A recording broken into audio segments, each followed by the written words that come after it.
विपक्ष के सबसे बड़े नेता राहुल गांधी पुणे में युवाओं को जोड़ने के लिए एक जेन ज़ी इवेंट करते हैं। कैमरे ऑन होते हैं, भाषण होता है और मोदी सरकार पर तीखे हमले किए जाते हैं। लेकिन जैसे ही इवेंट खत्म होता है, पर्दे के पीछे से एक ऐसी खबर निकलकर सामने आती है जिसने कांग्रेस के अंदरूनी सिंडिकेट की पोल खोलकर रख दी।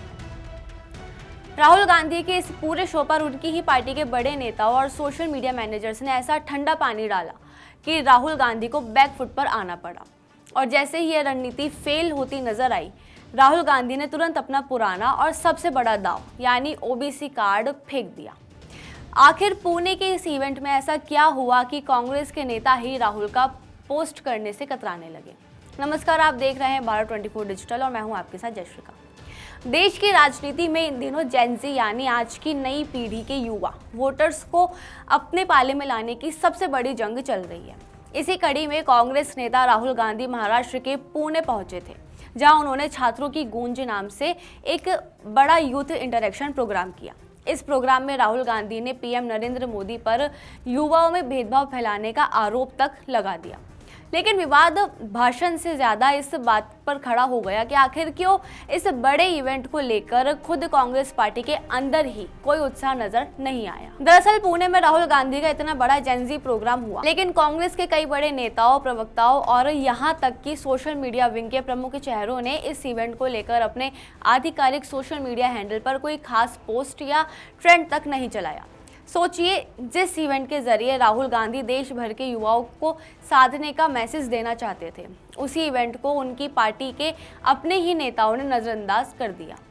सवाल उठ रहा है कि क्या कांग्रेस का अंदरूनी ढांचा खुद राहुल गांधी के इन प्रयोगों से सहमत नहीं है, या फिर पार्टी के अंदर ही संवाद और रणनीति की इतनी भारी कमी आ चुकी है कि नेता राहुल के अभियानों को सही समय पर बूस्ट ही नहीं दे पा रहे। और यही इस पूरी कहानी का सबसे बड़ा टर्निंग पॉइंट है, जब राहुल गांधी और उनकी कोर टीम को यह समझ में आ गया कि पुणे का जेन ज़ी इवेंट सोशल मीडिया और राजनीतिक नैरेटिव में वो जगह नहीं बना पा रहा था जिसकी उम्मीद थी, तो राहुल गांधी ने तुरंत गियर बदला। उन्होंने बिना समय गवाए अपना सबसे आजमाया हुआ ओबीसी कार्ड खेल दिया। राहुल गांधी ने तुरंत अपनी बातचीत का रुख संस्थानों में पिछड़ों, दलितों और आदिवासियों की गिनती पर मोड़ दिया। उन्होंने फिर से जातीय जनगणना, आरक्षण की सीमा और संस्थानों में ओबीसी वर्ग की भागीदारी का मुद्दा उठाना शुरू कर दिया।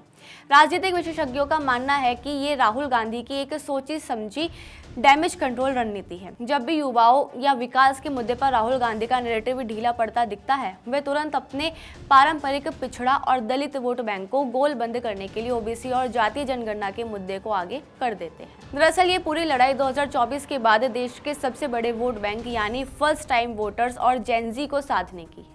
एक तरफ प्रधानमंत्री नरेंद्र मोदी है, जो अपनी लोकप्रियता और सीधे संवाद से लगातार युवाओं के बीच अपनी पकड़ बनाए हुए हैं, चाहे स्टार्टअप्स की बात हो, विकसित भारत का विजन हो या रोजगार के कार्यक्रम। पीएम मोदी हर मंच से युवाओं को सीधे कनेक्ट करते हैं। दूसरी तरफ राहुल गांधी भी जेन ज़ी के बीच जाकर अपनी पहुंच बनाने की कोशिश कर रहे हैं।